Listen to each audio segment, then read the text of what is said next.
stacks and stacks of these Caboose things, but I think I found some that'll finally work. It's that little S right there.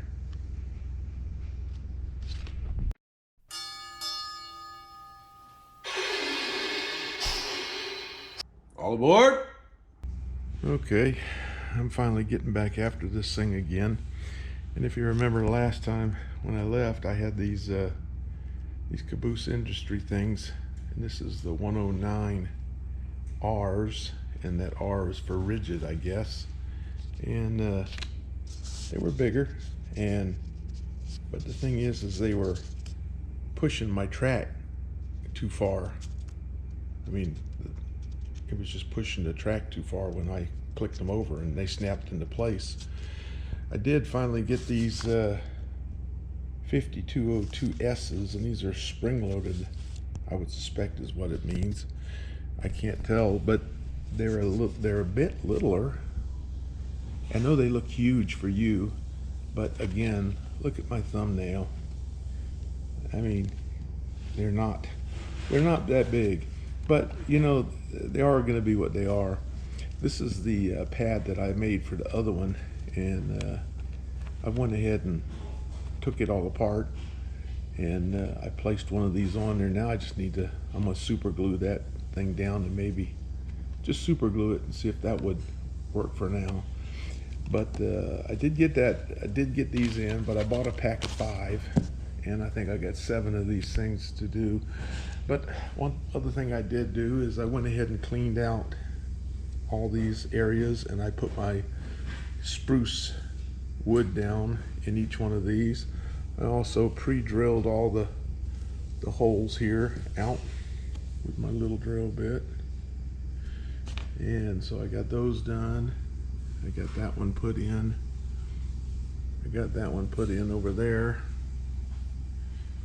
and I got this one, and I'm gonna have an issue with this one. When I went to drill, I figured I was gonna have a problem. I tried to run that drill through this one here, and it wiggled a little bit, and you see what happened, it broke off. So I'm gonna have to, this one's gonna have to be a different way, because it just, if you take a look at what it did, it just broke off the slider that goes back and forth. So I don't have anything really to hook to.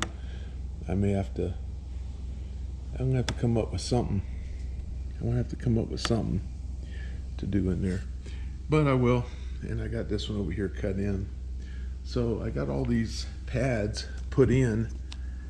They just need to be glued into space.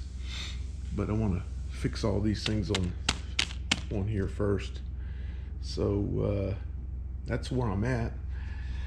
I have my trains out, and I thought I was having an issue when a train was running on the track here. When another one would come off this other little spur, it would short out, and I was thinking this was probably because I needed some kind of those plastic spacers, of which I did buy them already, but apparently that's not the case. I just played with it, and I had trains going back and forth on this one, and then taking one on off the same time, and it didn't seem to bother. But I think when, you know, I don't know, because when I had a train running over here, when this train came off here, it was, every time it hit this little spot right here where it was changing over into the trains, into this track, it would short out and the whole track would just go dead. If that's the case, you know, I'll work with that what I can. What I'm going to do now is go ahead and fix. I got a little piece of track here, and I've got my re-railer, and I'm going to go ahead and solder all this track on and get that fixed up. And I'll show you that, and then maybe I'll show you how I'm going to do one of these other things over here. But this is getting near the end of the year, so I'm going to try to get a couple more things done, and then I'm going to pack it up for the winter. Let's get moving. Okay, all soldered up. This little track on the side now, it's all hooked together, and it's all squared away all the way down here for my sidetrack. Now I'm gonna get me a little bit of my Dynaflex 230 and put this track down a little bit. Show you when I get done. Okay, I get my Dynaflex 230 in there, about every 6 inches or so, underneath my re-railer. And here, let's put some weight on it. And let her dry. Okay, just another piece of housekeeping. All of these, everywhere where I put these tracks together at has gaps. You can see the gaps here and here and here and here, and you can see where I just filled a gap where those two are together and kind of put me some of my 235 in there. So without boring you a whole lot, that's what I'm doing. I'm just placing a little bit of, going in and doing a little backtracking and putting some of my things in there. I went and collected all my little tracks up, and I gotta take my razor knife and scrape all the little ties off from them all. And I don't need to bore you with all that, but I'm gonna clean some of those up, and that ought to help stabilize the track down a little bit better too, especially around like where I was just messing with here. I needed to put one in there to stabilize this track, because both of these, when you moved them, it actually moved the track around a little bit. So I got some stuff in there. Let her ride.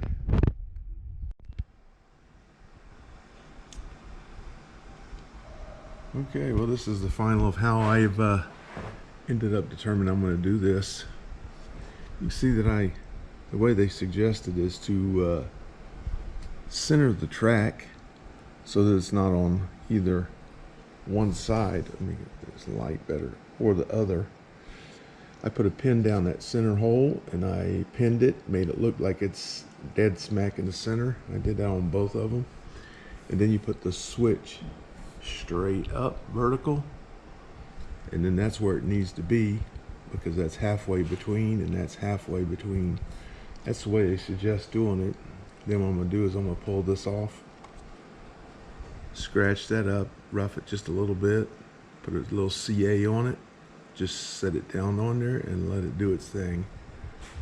So that's how I ended up doing this. Now I've messed up some of these. I guess I put too much CA on it, and there, yeah, I don't know.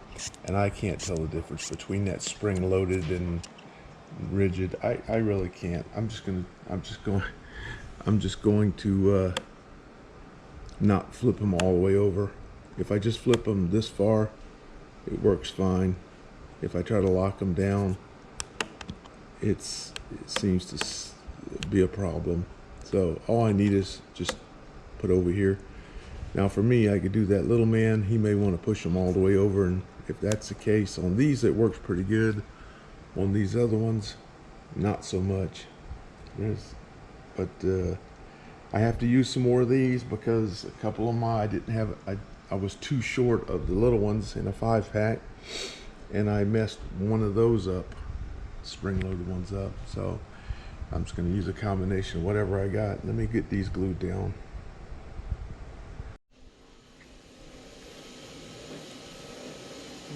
Dot of CA there.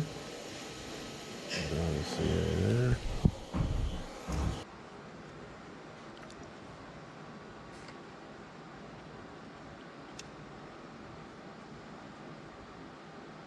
Straight up, still in the center.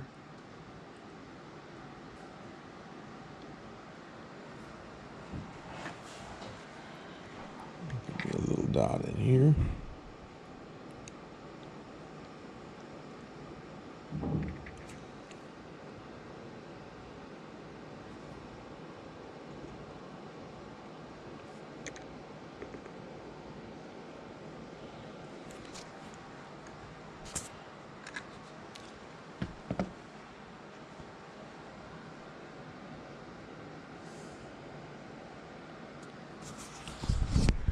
That's the end result. Let those things harden up, and I'll test them out.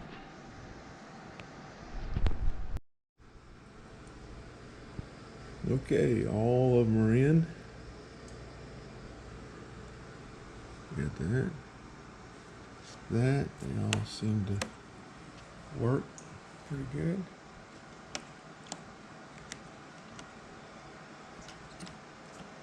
Still no visual indication other than just knowing. Here's that one I broke, the one on this side, and I had to swap it to the other side. But anyway, go. And the last one over here.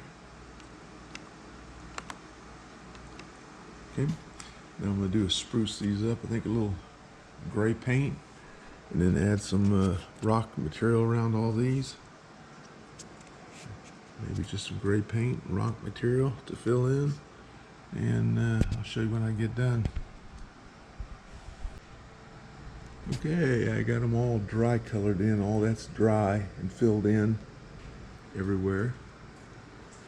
And here I did circle it with a little gray because I know the gray is going to go on the track eventually.